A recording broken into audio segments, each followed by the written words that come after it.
재난 컨트롤 타워 역할을 해야 되는 이 단체장들과 국회의원들의 상식을 벗어난 행동들이 논란이 되기도 했습니다. 저희가 영상으로 준비했습니다. 영상 함께 보시죠.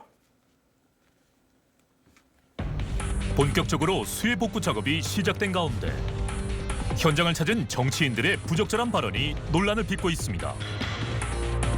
우리나라가 소형태만 안 내면 되니까. 소형태만 안 내면 되니까. 솔직히 비 좀 왔으면 좋겠다. 대통령이 국민을 대표하는 국회의원, 단체장들의 입에서 나온 말인지 귀를 의심케 할 정도의 실언들인데요. 2022년 6월 기준 1년간 국회가 처리한 수해대책 관련 입법은 단 한 건에 불과합니다. 대응책 마련에 힘써야 할 정치인들이 보여주기식 행보에만 급급한 것 아니냐는 비판이 쏟아지고 있는데요. 신림동 반지하 침수 사고도 충분히 막을 수 있었던 예견된 참사였다는 이야기가 나오고 있습니다. 2020년 영화 기생충의 흥행으로 반지하 주택 침수 문제가 조명되자 정부는 전수조사 후 대책을 마련한다고 발표했지만 얼마 가지 못해 흐지부지 됐는데요.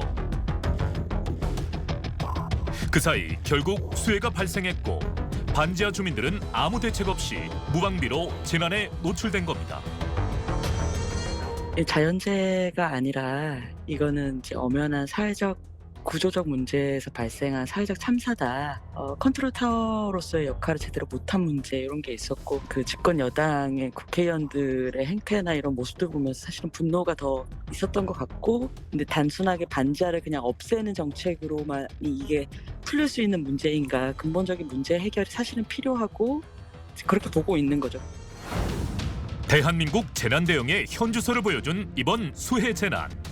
보여주기식 대응이 아닌 피해를 막기 위한 근본적인 대책 마련이 필요해 보입니다.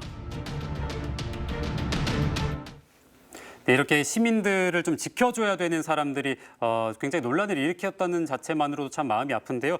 최근에 윤 대통령의 폭우 대처도 좀 논란이 됐습니다. 어떻게 보셨나요? 일단은 대한민국 헌법 제34조 6항에 보면 국가는 재해를 예방하고 그 위험으로부터 국민을 보호하기 위하여 노력해야 한다라고 되어 있고 네. 국가를 대신한 모든 공직자들은 국민의 생명과 재산을 돌보도록 되어 있거든요. 지금 이런 것들이 전혀 작동이 안 되고 있고요. 저는 이번에 화가 나는 것이 지금 2020년도에 저희들이 100억을 들여서 홍수 위험도를 만들었거든요. 네. 전국적으로 최근에 침수됐던 곳들이 전부 다 똑같이 강남도 그렇고 또 구례도 마찬가지 다 침수가 됐어요. 네. 근데 지금 그 홍수 위험도를 공개하지 않고 있지 않습니까? 이렇게 공개하지 않는 것은 저는 이것은 위선적인 행정이고 정말 잘못된 행정이다 이렇게 봅니다. 네, 그리고 저희 방송에서 항상 교수님께서 말씀하셨던 게 이런 재난이 발생하면 사회적 취약계층이 그 피해를 오롯이 좀 감당을 해야 된다고 하셨잖아요. 이번에도 역시나 마찬가지였습니다. 좀 짧게 설명을 부탁드리겠습니다. 이게 이제 국가가 당연히 해야 할 또 지자체가 당연히 해야 할 그 안전 약자들을 어떻게 재난에서 항상 더 피해를 많이 보고 있기 때문에 그런 분들을 휴머니즘에 입각해서 기울어진 운동장을 바로 세워줬어야 되는데 이런 것들이 전혀 이루어지지 않았죠. 네, 이렇게 재난에 취약한 우리 사회의 현실 정말 더 이상 이대로는 방치해서는 안 될 것 같고요. 그 옆에는 항상 저희 현장 리포터 날이 함께하도록 하겠습니다.